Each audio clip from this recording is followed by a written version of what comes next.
There is a remote control. I just can press it. Yeah, And just then like when you put a fire on TV. Okay, welcome everyone. Welcome.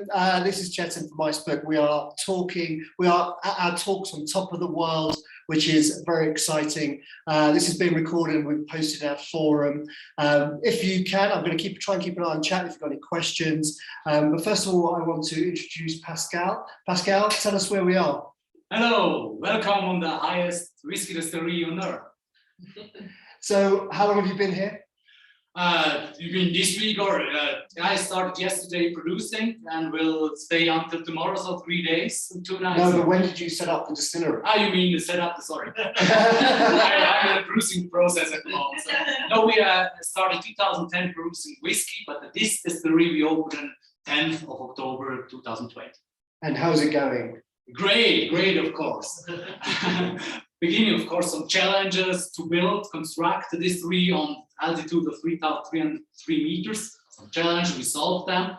Also then beginning, try to distill whiskey on this altitude, find it out, okay, different boiling temperature, what are the right time to make the cuts, but we are now in, we know how to do it, and it's getting great whiskeys. Well, we look forward to hopefully bringing groups here because we can come here and have groups, whiskey taste, of course. Well, you can't actually see the view from the window, but if you follow our Instagram, you'll see the kind of views that we've been having. Thanks, Pascal. Thanks for hosting us here today. Thank you.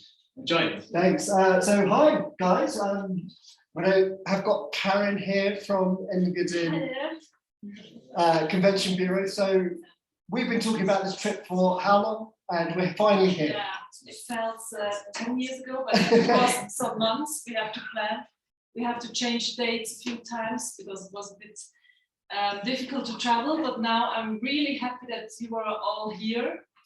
And yeah, we have a great time here in Engadin, Moritz. Yeah. And why is it called Top of the World? Is that just like a nickname, or is it what is it? We are on really on top of the world because it's 3,303 meters high. It's the highest point in our region, and it's one of the highest points in Switzerland as well. So that's why we call it like highest point top of the world. Fabulous. Okay, I'm going to keep turning this way just to let people into the room as they start joining. Welcome everyone. Right, so the way we're going to do this is, why don't we go round? I'm going to ask you just to introduce yourself, say your name, which company you're from, and tell me your first impression, because I think we're all first timers, right, to St. Moritz. Yeah. So tell me what your first impression is of St. Moritz. Let's start to my left. Hi, I'm Lucy. I'm here from Strata Create, and yeah, first time St. Moritz, and it's just stunning. The scenery is out of this world, and the people we've met have been so welcoming and pleased to see us. So it's been lovely, really good. I'm Gemma from DRPG. My first impression is just how fresh and invigorating, and just you feel your lungs with that fresh air. Yeah, You're going to have a tough one because all the world. Chris. Hi, I'm Chris Palmer from the newly united Absolute Corporate Events and Venues and Events International. St. Moritz, it's kind of untouched, beautiful, magical, high, fresh. I'll leave some words for you. Hi,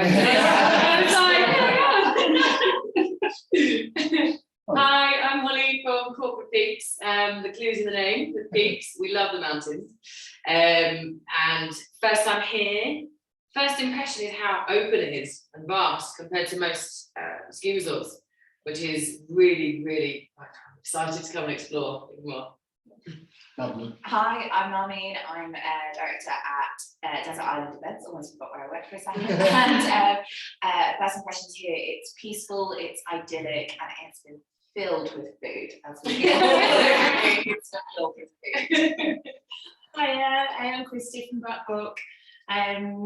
First impressions, again, similar echoing everybody else, but also the ease of access. So before we've all seen the idyllic mountains and the picture perfect postcards, but when you actually get there, it's the experience. We've all been very much wowed by looking at the mountains, going up the mountains, and just being here. So it's that's kind of something that'll stay with me. Hi, I'm Vicky Martin from Wendy Marsh Events. These guys have covered it all. No, it's a beautiful destination and been to a lot of ski resorts actually Canada, but this actually, I have to say, absolutely takes your breath away. It just feels very clean living, a mountain, fresh air, loving it. Yeah. Right. I mean, all of those things. Let's just sort of rewind a bit. So there's a couple of guys flew from Manchester, right? Yeah. Yeah. And the rest of us from Heathrow, and you came from From the French Alps. French Alps. So let's just rewind a bit. So the whole travel experience. I'm going to come to Vicky. Travel experience from Heathrow. What was different about it to normal travel? How did you feel? Well, I guess we'll sort of going a step back from that, haven't they? So the initial having, you know, all the documentation, everything we need to think about now is actually quite daunting. So I think as a seasoned traveller, as we all are, this is my first overseas trip since COVID. And, you know, obviously we're signing disclaimers, we're having to sort out PCR tests, we're having to sort out, make sure we fill in the correct forms, the correct information. And I found all of that a little bit like, do I want to be doing this? But actually, once you break it down piece by piece, and you make sure you give yourself time to do it, but it all sorted, it's actually fine. It does feel like getting back to a bit normal again. But the actual airport experience, that was busy actually. Check-in, it took about an hour to check in. So it was a bit of I love a bit of an airport shop, but I didn't really get any time to do that. So it was a bit of a rush once we got through. But actually, once you're in the terminal, apart from wearing your mask, which you're used to doing, it does sort of feel quite normal and inside actually. So yeah. Yeah, and I think Bettina, I mean, if you hadn't put, Bettina's just over there. Hold on one second, let me just sew on it. Bettina, who's from the Convention Bureau. if she hadn't put a really detailed, comprehensive list together. Yeah, check Yeah, very much so. Yeah. But it goes to show the work that is now involved for all of us, right? Well, anyone else who wants to chime in on that? Let's just stick with airport experience. What did you feel? Any difference? I think once you invested the extra preparation, because there's a lot more preparation, the airport experience going through is about the same. There's more delays thanks to Brexit voters than there is to COVID, because the queue to get in the non-EU takes half an hour versus 2 minutes. Yeah. And I think once you've done the airport experience, once you're quite used to it, I know a couple of us have already been travelling, and it's one of those things where you pick it up really easily, but also we've been reading about it in the news and we've been keeping up to date, we know what's happening, so it's already in the back of our mind that, so when it actually comes down to this, we already know this is what we have to do. And then obviously, well, masks up all the time. But I think the biggest delay was immigration, passport control in Switzerland, because we can go through the EU barrier. So I think the biggest thing is knowing the country that you're going to, what their requirements are, so that thankfully, because Bettina has got everything out for us, you are ready. Because I think each country is going to be different. And actually, I think it did really help having everything printed, as you pointed out, because it seemed quicker. Other people, it seemed to take ages to get through, so to get their phones, move around. If you got it printed, that's actually quicker. Can I just chime in there? I went to, so I flew recently from Geneva and had a really, really amazing experience. And I think for anyone that's ever been to Geneva, it's not always an amazing experience, especially in ski season. But I had everything on my phone initially, and I was actually with my family at the time, and they printed off everything for me and literally wrote, don't need to check anything. So I continued, and everybody else was flying. So it was the most efficient flight I've been on, because you just have to show the things. So I was showing them QR codes and everything. So it was so straightforward. Moving through. Great. Good experience for me. So it was kind of three things, wasn't it? We had to do a locator form. We had to print our COVID. We all had to be double vaccinated, so we had to have a proof of that, and then we had to book a PCR test for the return. Day 2, or from Within 0 to 2 days.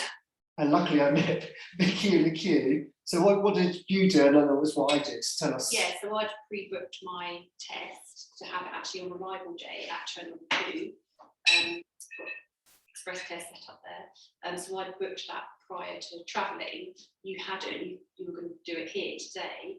So bit of a panic. We did it, but actually you could, as long as you've done it before you fill in the locator form to get back into the UK, because it's your booking reference you need to add, it's fine. It doesn't matter when you necessarily do it, as long as it's before that.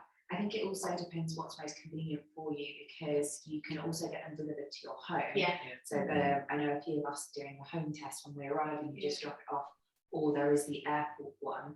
But what I found with the airport ones, where I've actually been traveling quite a bit, is the fact that it's really, you have to do it like at least 5-6 days in advance, otherwise you're not going to get an appointment. So I tried for Heathrow, and then the next appointment was Well, the return Yeah, test. the return. Well, yeah, so I did at the airport, Yeah. and yeah, I got it. But so how much was so my express test was 69. £69. How much is the home one? 43. I think it depends who you go through. I paid 69 for a home test as well. But then you send it off. Yeah. And you can get more and more expensive, because you can get ones where the courier comes and collects it from you. Oh, that's You can book all sorts. You can book ones where you take it to a centre, or that's one of the things actually that's quite daunting out there, is the amount of companies that are offering these tests, the J2 tests, and the pricing just between them is crazy. And you don't know, what you get. So it's worth having a look, looking for recommended ones. Yeah. Or As organisers, that's something that we should probably take on board, that we can take that Yeah. out for our delegates, and that we should do that research, find out if they're a supplier, and then give them that Recommend information, so it, they're yeah. not having to. The idea was that you had to have a reference number to be able to go home. You have to finish. So then if you booked your home test and say you send it off and you never hear back, I'm not saying that anyone should do it, but does it matter? So I sent See what I mine mean? off on day 3, because mine didn't arrive until day 3 when I returned from Greece last week. So I sent mine off, but since I'd arrived, no one's contacted me, no one asked to check my test results. I've not had from test and drugs at all. So it's, for me, it's just a tick box exercise. It's You not need actually. to prove you booked one. Yeah. No one follows it up. No one As follows far it as up. far as we know. But you're up for a fine if someone does follow it Yeah, up. yeah. So Yeah. it's whether you're prepared to take that chance. Yeah. No, and definitely I'm not obviously saying. Yeah. I'm just wondering what the- And also, it's kind of one of those like safety things as well. Like, you've just been traveling, you have been on a flight, you've been through busy airports and terminals. Your own. It's, Yeah, I know for my own. it's worth getting it. Mm. And also for me, I've been doing like daily lateral flows as well, just to be sure. Yeah, that's something we did as well, didn't we? We all did a lateral flow as well before we came. And then when we arrived in Switzerland, we were going to do, but we're going to do it now. Tomorrow is the test to leave. Anything else on? I mean, I know it's boring. It's not the most exciting thing to talk about, but it's going to be really important, isn't it, for all of us to. Yeah. And also, it might change in what It's going to week. be ever changing. But I do think it's going to add a lot more value to using an agency. I think Yes. that's one of the most important things that's come out of this, is that people can see like Mm. how much work goes into planning and preparing any scale event, whether it's 5 people to 105, it doesn't matter. Yeah, I mean, if you actually just think through the numbers, if you've got a group of 100, 200 delegates, I mean, we've all got questions and we've worked our way through, but we know what delegates can be like. And the resourcing wise, we're going to have to get that Yeah. up, haven't we, to kind of manage all those questions. Yeah, And so even- sorry. No. So even as seasoned, travellers that are used to doing everything, when we first saw the list come through Yeah. from Tina, we were like, there's so much to do. And Yeah. think about it, and as you said, actually, once you broke it down to each thing, it wasn't, that complex. But But you if want you've got a lot of delegates, they're all going to be emailing or phoning with questions about the process. and keeping on top of people to make sure they've done it. Yeah. Getting those information back. I think it's going to be hard as well if you've got pan-European delegates as well. Like, we work with a big kind of European client base, and every single country has a completely different set of rules. Yeah. So for me, going back, I don't have to do the day 2. I've done my lateral flow test Yeah. here in order for me to get back, so that's fine. Again, I probably will, because just the safety. But yeah, I think that's going to be tricky if there's so many changes this year. We've got people And coming, if people flying are in from everywhere. transiting, like what the rules are when they're transiting, do they I think it goes. locators they need to fill in? Yeah. I think it goes down to 2 things. It's the passenger locator form, because it seems like every country is Yeah, supposed to do that. yeah. So it's worked when Entry. you're going. So entry, when you're going there and when you're coming back to your own country. So passenger locator forms and then testing. Those are the 2 biggest things. Another real thing that I realise as well, which could be an issue for others, as our systems are becoming more automated in the UK, it's so important that your name is exactly the same on everything. Yeah. I was in NHS as Chris, my passport is Christopher, everything else is Christopher. But because NHS had me as Chris, my vaccine passport was Chris, and the system doesn't match it and it rejected it. Oh, I had to really? literally go to my GP and update my name there. She can't do it on the app to get it to run through the app and then print up the new vaccine passport. Yeah. And because they just computer says no, That's a really different important name. Yeah. So you've got to check that your names are the same on every passport, even things like your loyalty, BA exec club. If it's wrong there, that won't match your passport or your vaccine passport. If anyone's doing Spanish or Sri Lankan groups, good luck. Yeah. That's gonna One thing as be- well, is that, if I may just add, is that we've got, where I am in France, we've obviously got the pass sanitaire movement, which is going to come into effect everywhere. I think we're all aware of that.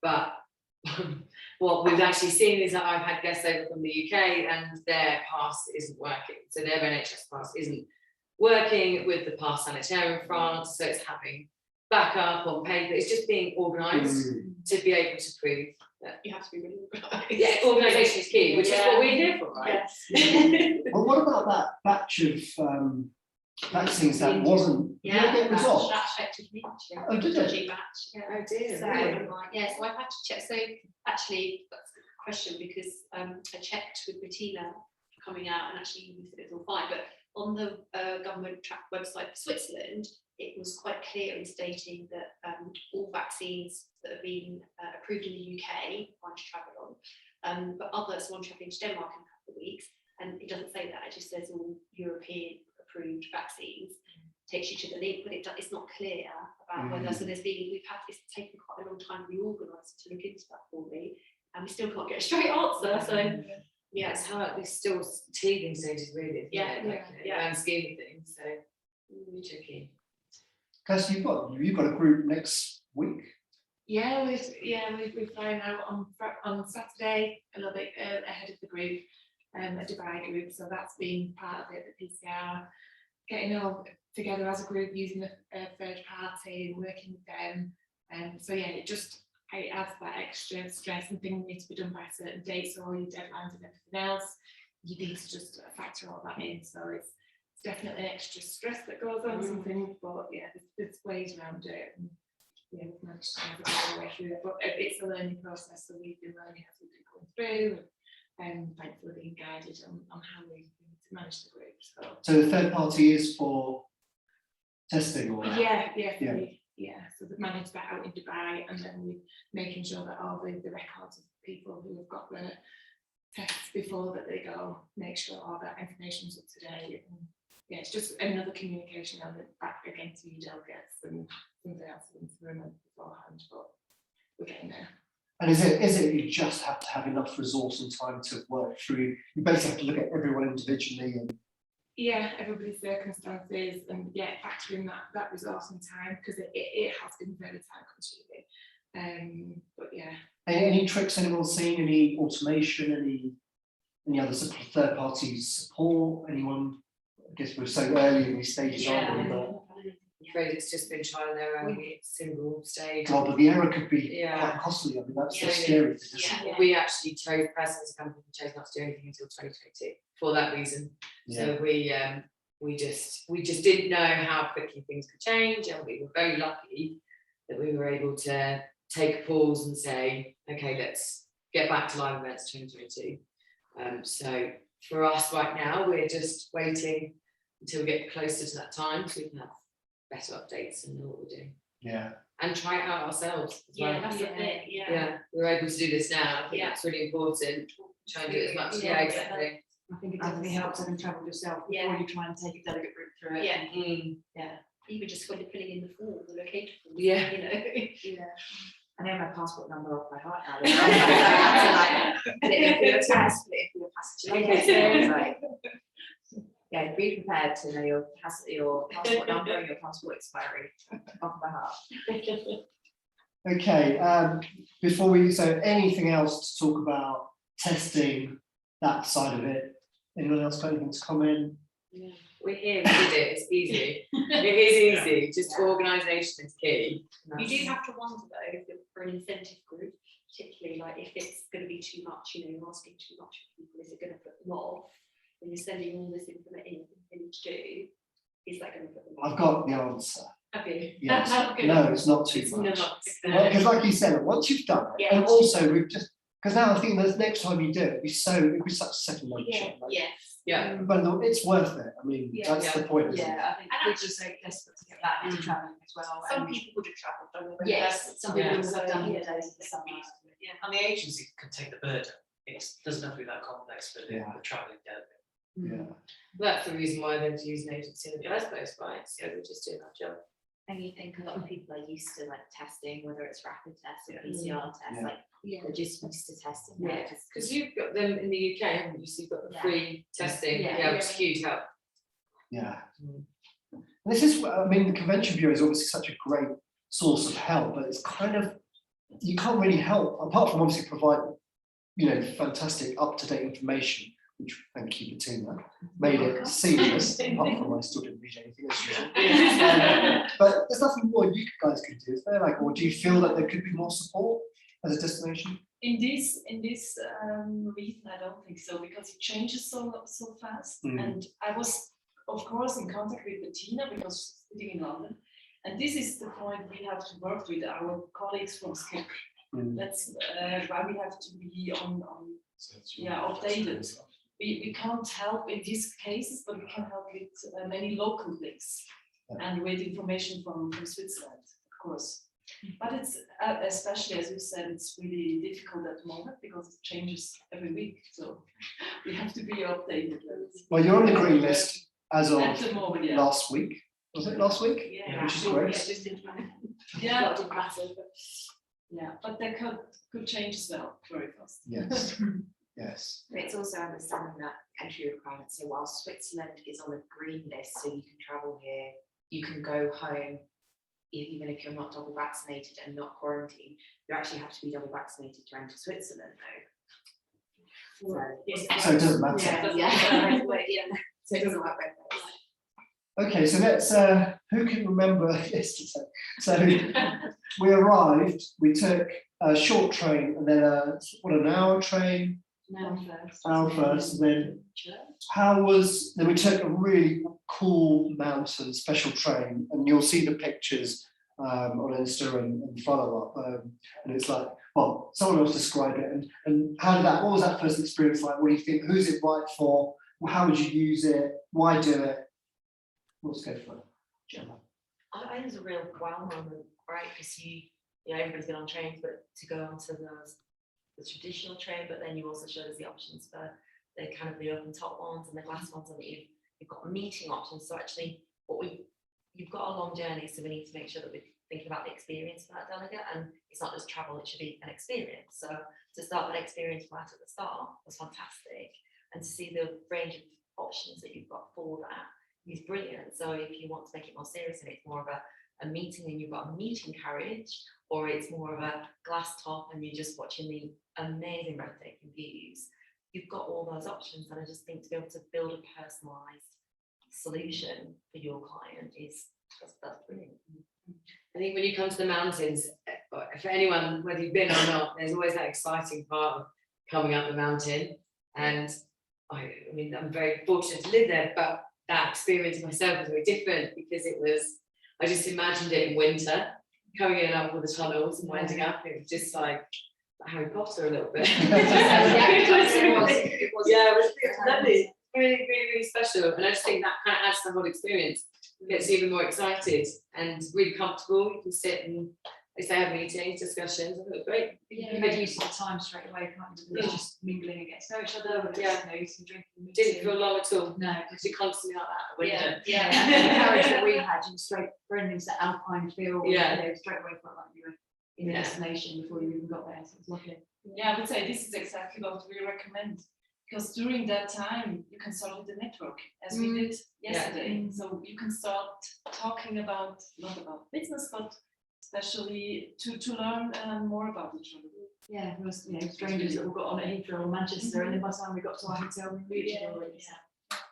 I think the difference is that an hour on a coach, which is pretty typical, is dead time. It's not exciting. You don't have anything with it. It's quite dreary. Yeah. But 3 hours on Swiss trains is beautiful. You can have a meal, you can mingle, you can have a meeting with a meeting train, you can look at the scenery. It just feels totally different. I'd rather do 3-hour transfers on these trains than a 1 hour in a coach any day. It actually feels like an activity rather than a transfer. There was no waste of time. It was all part of the experience. Yeah. It's the trains are amazing. And it was so sustainable as well. Like when we're talking about those special train carriages, it's not the train running on its own. Like you said, it's attached to another service, and it's just so sustainable as well. And it's a much smoother journey when you're going to the mountains, like you said, coach and mountain roads. Oh, And that's it's not a nice, It's It's never not a nice nice. experience. No. People, I think, often are daunted by a train journey, where if you think like everybody gets the coaches and that's just the norm for groups. But I think people think, oh, train, Yeah, I don't so know what we train I'm going to get yeah, on, where's yeah. the station, but it was actually really smooth, and I found that now I've experienced it, I was like, oh, actually, I was expecting something a little bit more complicated, and it ran really smooth. So. Yeah, but if you had to change and stuff. So It's because they're so big as well. The trains are so wide and Spacious, high. You literally you stand them at full height. And and even you without can the special carriages, the first class carriage was Gorgeous. just lovely anyway. So even Yeah. if you didn't, have the budget for the special carriage, Mm. just the train itself and the scenery and everything is a really nice way to travel as it is. So for booking something like that's through, could do it through the DMC obviously, or the Convention Bureau, or? Yeah. Okay. Yes, we will connect to the right partners, and we work closely together with a train company, of course, but we can connect the clients to the partners. And tell us about this Engadine cake. That's cake. That's Yeah, the nuts cake is really something you have to taste. You've got one in the lunch package when we started, and another one for I think here as well. There are a lot of bakeries that do their original nut cake since hundreds of years. Yes, this one. This one I prepared earlier. Never far away from the nut. There you go. This is one of the cakes we have to taste here in our region. It's really typical with nuts and honey. Tastes great. It's lovely. Yeah. It's good. So we had a whole day, we had the flight early morning, then we had the travel, then we arrived Ward House, the hotel. Tell us about the hotel. Who do you think it's right for? Where do you see that fitting into the programme? So I was there a day earlier, so I spent a bit more time there. It's very classic. I think that it's definitely not going to be right for an incentive rowdy group. A young rowdy. I think that's the most important thing to say. Like, it's very calm, it's very classic. And it was actually beautiful. I had dinner and then I came out and there was a classical trio that came and played. So I sat there with my book. It was the first time I just felt so elegant. Sat there like, first time ever, Essex girl. No, it was one, it was something wonderful. And the spa was really nice as well. But I think judging by my experience, I would definitely say very calm, very relaxed. And actually I would say more intimate groups as well. I'd say personally. I kept thinking high level board retreat.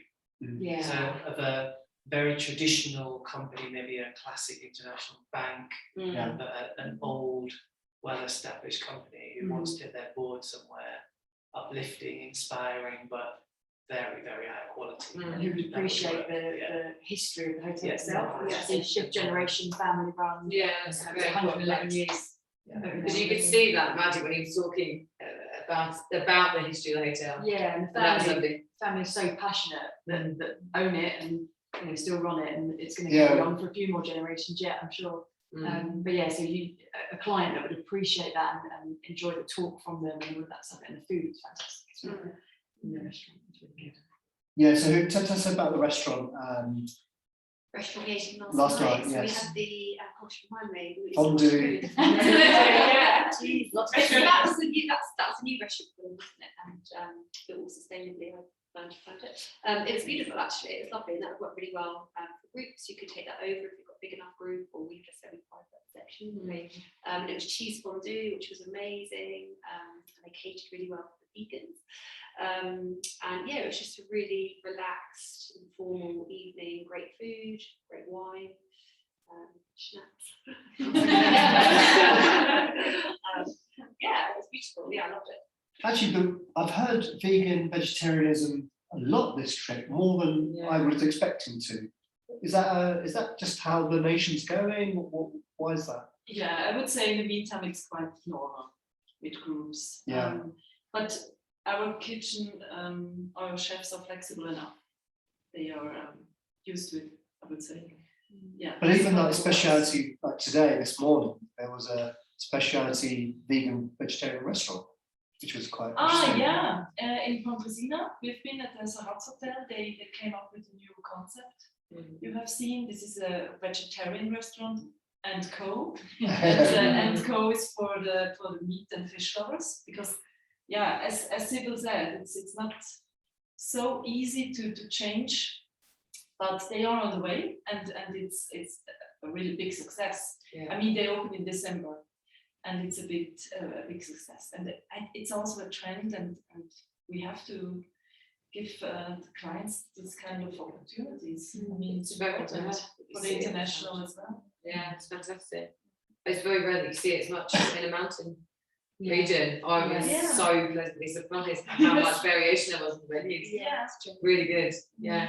Now, will you tell us about this morning, the breakfast, which I thought was absolutely brilliant? Yeah, breakfast was amazing. So we went down to Saratz, another hotel, for breakfast this morning, and we had an outdoor breakfast on a metal fire pit where they actually cook the breakfast on the outside metal, which is really interesting. So we just poured on some oil and started making pancakes, eggs, bacon, vegetables. Yeah, it was really, really fun. It's really great food. I know we all love the pancakes a lot. Yeah. And they're homemade. Yeah, it's so good. Through homemade jam. Their jam was really good. We all got a jar of it as well. It was really nice. And the answer to breakfast was really nice. And I know we said we were all full from dinner, but I think we did. A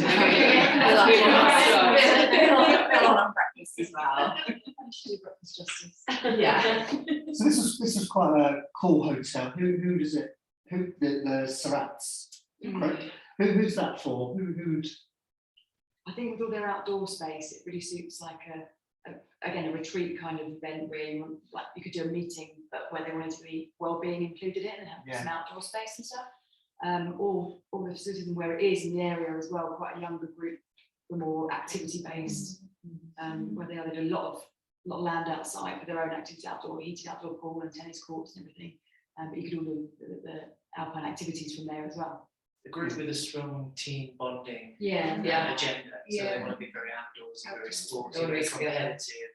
And that would work really well. Yeah. I loved the stats. I was very, very impressed. Their wellness Beautiful. centre was beautiful, wasn't it? The indoor pool as well. And such an eclectic mix of old and new. I think that's so important as we go into this kind of new era of hotels and sustainability and how it should look. But there was that classic feel, but it was absolutely stunning. Yeah, I enjoyed it. Sustainability, like their pool, the outdoor pool is heated with geothermal energy as well. Oh, I'm paying attention. Yeah. Well done. Very good.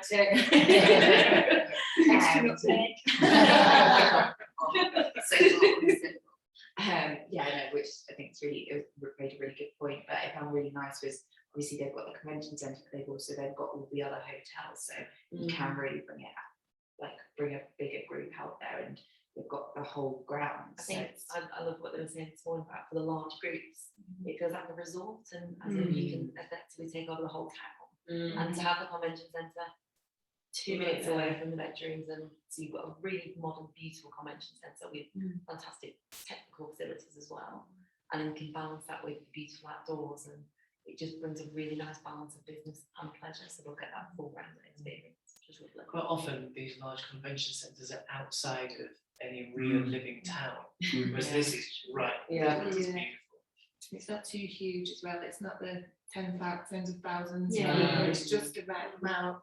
the hotels surrounding. Like Yeah. 200-300 would work really well then. Yeah, Just feel quite personal. Yeah. Like she said, the delegates in from different hotels will be heading to a coffee shop and they'll see another delegate and across each other in the Yeah. street, so it becomes as a resort. for Yeah, them. yeah, That's really yeah, good. their own little village. Yeah, they're all content. Okay, so then after the hotel visit this morning, we came to the mountains, which is obviously, you know, a big part of St. Moritz. Holly, what do we, well, you know the mountains so well, but what's your take? What's your take on? So let's go summer season while we're here. Okay. How would you see the destination being used in the mountains in the summer season? Winter is kind of a little bit obvious, but Yeah. Well, I think for me, I'm a bit biased. I'm so passionate. I moved to the mountains for winter and I stayed for summer. I think like it's so important. We had so many conversations about this week right now. It's so stunning and there is so much to do just being outside. And I think we're going again into this era post-COVID, whereby people want to get outside amongst it. There's hiking, there's walks, there's camping. Oh my God, there's so much you can do. You've got the lake activities as well. And just generally just being outside is so lovely. But I mean, all of these great hotels have wonderful spa facilities. You don't have to be top of the range fitness. Just, yeah, that you can take as many photos in summer of the mountains as you want, but you'll never capture that feeling. Don't do it justice. No, it's It's just breathing in the air Yeah. as well, just like yeah. invigorate you straight And away. it takes you back. I think one of the really most important things that we need to remember is connectivity, being together, and less about the boozy cruises. Let's all get together and talk. And we've had a hard time, so let's stay outdoors by a fire and talk about what we've all been through. And I think that's what a place like this can offer. The first mountain that we went to, it was beautiful. We had a drink outside, we had lunch. Yeah. Where would you see that being used? I think it was a stunning setting and everything, and it wasn't one of the ski mountains, so it was more one where you would go up in the cable car and on the train and have a lovely lunch, and then do some hiking or walk, or the group could go off and have some free time.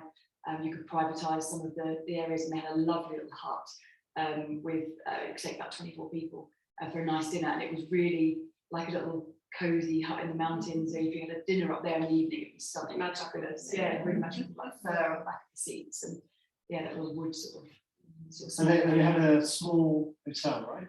yeah, just 16 bedrooms. It would feel Very really like special to stay up there, I think. Yeah, there's lots to do, isn't there? Biking, there's so much. Yeah.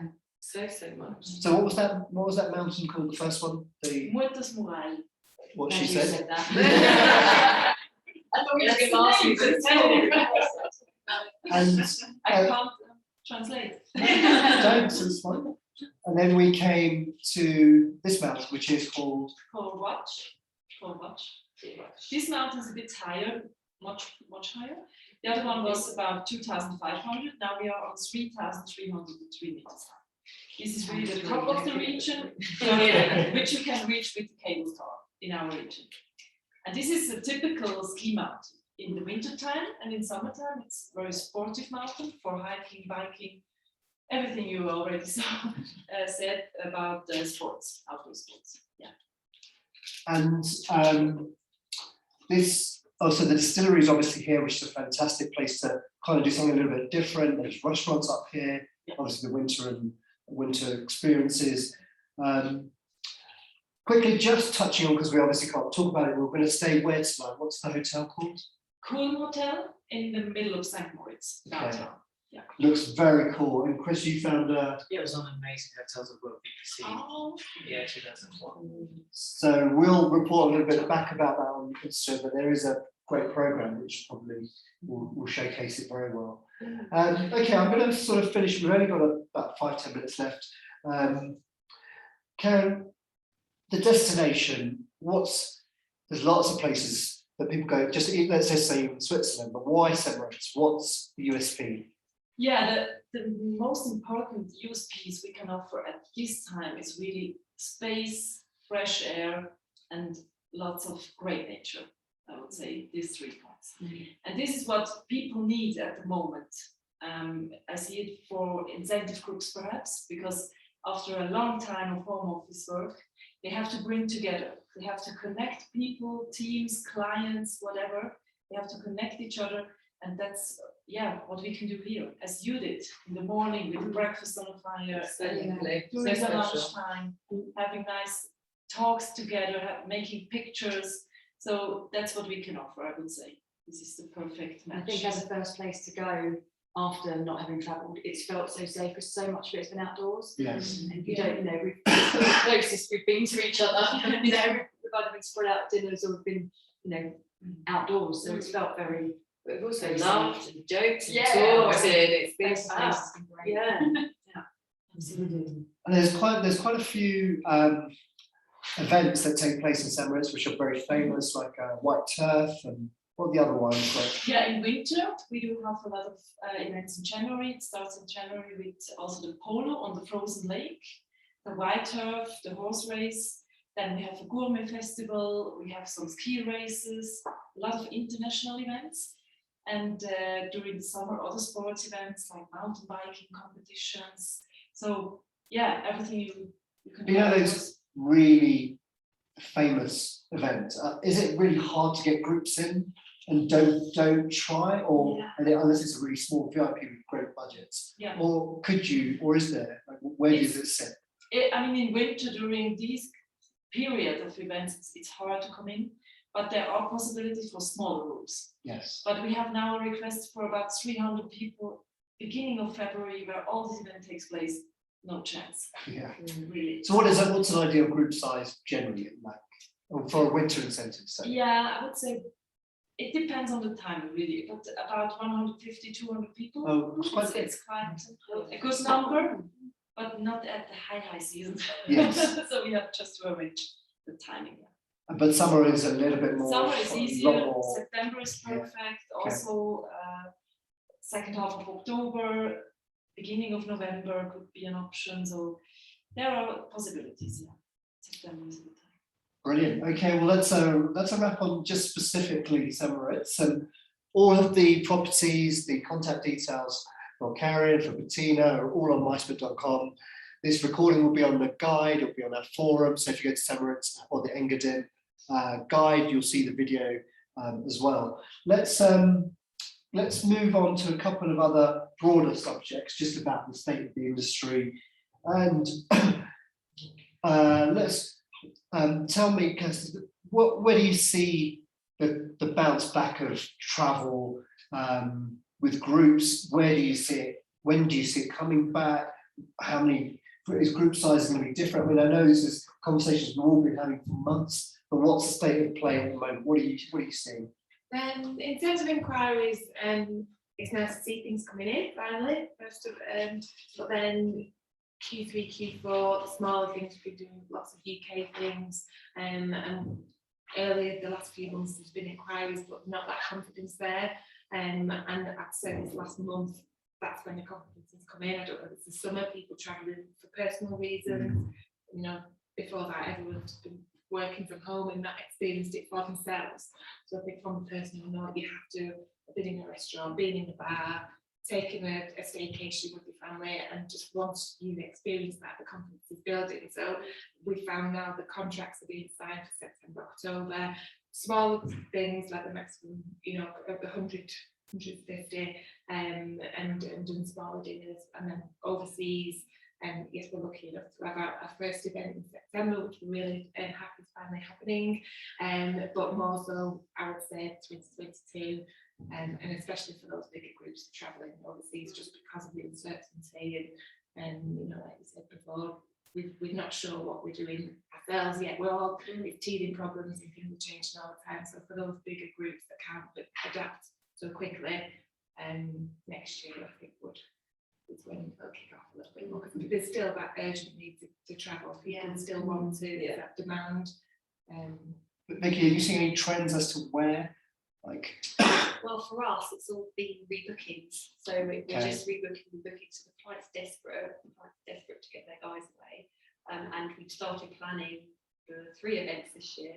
but they will be rebooked again for next year. But they haven't So changed it's not destination. changed because financially that's the best option. Because, Sure. yeah, they're able to just move everything to the following year. So but we are working on new briefs, proposals coming this year as well, which is good for next year. But again, things are then looking to move again to the following year. So, but in terms of sort of new destinations, I mean, we do everything in Europe, but Germany has actually been quite popular.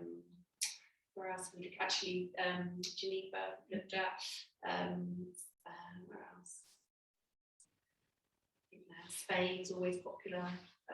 But yeah, there's not, I mean, that's destinations we should go around and look at the cycle to this became fashionable and then dropped off, and then I think we'll see a little bit still to that in a minute. So So we've hit the reboot button, just Yeah. refresh again, and everyone Yeah. can start without there being a trend. yeah, I think it's more about where clients, what time of year they want to go, and the group, it's going to be more tailored on the group now, maybe. and where they feel safe and where vaccines. Yeah, I think it are. will depend on the state of each country and where they're at with their numbers and their Yeah. vaccines, and the ease of coming to and from certain countries. The thing is with that is you don't know it until nearer the time, a lot of the time. We're seeing a normal return rate to the ski season inquiry, Okay. which is very exciting. And being out in the cold air outside make me even more excited. The first snowfall, but yeah, we're seeing generally really, really good response. And normally this time of year is all about ski. And when we get to December, January, it starts to go all about summer for us personally. So we're seeing good signs now. As I said earlier, we're not doing anything before 2022. But group size ranging from 20s to hundreds.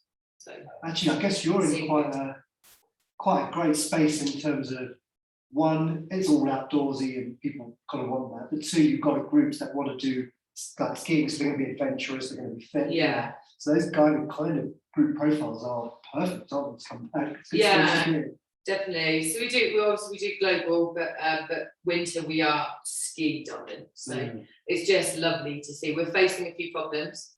Supply and demand versus demand at the moment is just, and we've, particularly within France and Austria, we've had 2 years worth of postponements. So Yes. there is hardly anything. So getting what people want is really difficult. And have the prices Oh, reflected that? absolutely. Of course, we've got inflation as well. It's and Brexit has changed. There's European travel, so there's European workers' laws which have changed as well. So yeah, there's been a lot to consider. So we've had to be quite hard on telling people that these are the facts. And I think we've changed our approach to our consultation calls, because we've been like, look, I just want you to know that you've only got really 7 days to make a choice, because things are going so fast. And also you're going to have to be prepared to pay more, because this is the environment that we're in now. Yeah. And we've been up front, and it's been straightforward transactions thus far. That's fine. Yes. Chris, are you seeing any trends, any new destinations or surprising ones coming up? No, not yet. UK is the place to go right now for BRICS. It's business as usual. Crack on, book the meetings in the UK and carry on as normal. And like the others have said, next year for overseas is what we're seeing. Any next year is still the same places that are kind of pretty well much. trodden? Yeah, pretty much the same places. Because as you said, they're rebooking what they couldn't do the previous year, so they have to go back to the same place for the benefit of the cancellation terms they had. But it is a big factor how that country's doing with their vaccination program. And if they let you in. Yeah. So how we, sorry, go on. No, so the vaccination, the passports as well. It's important, because people have to be prepared to go somewhere where they won't be allowed into a restaurant without having a certificate or something like that. So it can. You've got, when you've got, hundreds of people working within a company, making sure everyone, or telling everyone they need to be there. It's a grey area itself, isn't it? That's whether employees can tell their staff. It's a whole new level of ethics that we're yet to discover, that we're walking into as well. Yeah, because we might have to start giving, as people can't go or won't go, won't be, whatever. Then you're going to have to have those conversations about alternatives. Because will you be allowed to discriminate against people that haven't been vaccinated, but to say they can't win an incentive? Yeah. No, we have to look at something that can encompass everyone, or an alternative. You just have to be test heavy. I know that's the alternative in France, really test heavy, and then that's how you can get in. You still have proof of this everywhere you go. So you're allowed to stay in a hotel currently, but you're not allowed to go into the restaurant Right. or the hotel without that. So the best to do is get the double jab. There we That's the go. only way to solve it. All right, so final couple of quick questions before we wrap up. I think one of the things we said was we've got to start traveling first as a sector so we can understand it and then communicate to our clients about the process and be truthful about what it means up front, the admin a little bit, but hey, it's worth it. What else, is there anything else we could be doing to help client confidence to get back to booking? What else could we be doing? I think it's reminding everybody that we plan incentives a year or 2 years ahead. So just because we don't, we can't travel now, we absolutely should be planning now. And I think it's almost to remind planners, it's obvious, but I think a lot of planners are thinking, I can't do it yet because everything's uncertain. We will be in a year or 18 months' time, so plan. And you take Holly's point of availability. Yeah. That's going to be a problem. So that's why you plan now. Absolutely. I'm shocked about how many clients are not even contemplating their incentives for 2023 yet. Yeah. They need to be. That is a perfect message because even pre-COVID, lead times are getting shorter and shorter and shorter. And incentives. Leave it last minute. See what Yeah, and happens. now's the time to say, right, let's lengthen that process again. And Prices will only go up and availability will only disappear. And you've got a lot of flex, right, with suppliers, and so if you had to, you if you build look up. far out, you're still let you've got flexible There are cancellations. deals to again. be done. Definitely deals to be done. In Portugal, there's some great deals on over there. Places like Montenegro, and there's good deals to be made for 2022 and 2023. Okay. Last point, we have a supply community that do watch these shows back, whether it's on podcast or we were talking about virtual, and obviously everyone had to do virtual, especially the supply side as well, just keep engaged, and they did a brilliant job as we know it. But I always ask now, where are you at with, of course, DMCs, hotels from destinations, they may not be able to travel, so they still want to engage with you, but what's your appetite like? If someone goes, would you jump on our virtual showcase and speak to our hotels? Are you kind of like, now we're really doing live, or are you, yeah, I'm open to it if it's right, where are you at? I think initially it was like, oh, so over Zoom and I'm done with that. But as we start to get into destinations and start to plan traveling again, I actually think it's going to open things up loads. And I'll be happy to sit on showcases, but also when I get a brief come in, I'll be happy to set up a Zoom call with the DMC and actually discuss it with them rather than just emailing across a brief and doing it that way. So I think it's definitely opened things up actually, and it's a tool to take into the future. Yeah. Anyone else? I think I'm live now. I think for me personally. Events wise, definitely rather than live. But when it comes to communicating with suppliers overseas that maybe can't come over yet, it's nice to have had a bit of downtime from it and not focus on it. But I definitely would do it. I think they're just it's just showcasing there. You talked about the hotel and whatever. Then it's going to be specific. Yeah, but if it was something that I needed to know about, interested in, then fine. But if not, I'm happy to meet in person. But virtual is great for information and education, isn't it? It really works. But if you want to involve, motivate, engage, got to do it live. You don't form those relationships, do you? Okay, well, thank you all for being on the talks on top of the world. Karen, thank you for hosting us, Tina as well. Catch up on our future talks. We've got a whole series coming to you, hopefully up until the rest of the year, but not regular, but we'll pick topics that hopefully resonate. So thanks for watching. Watch it all back on our forums. And we've got an event in Manchester on the 21st. If you're around, do come and join us there at the Hotel Brooklyn. We've got the expo on the 12th and 13th of January. Thanks for watching. Have a good one. Thank you.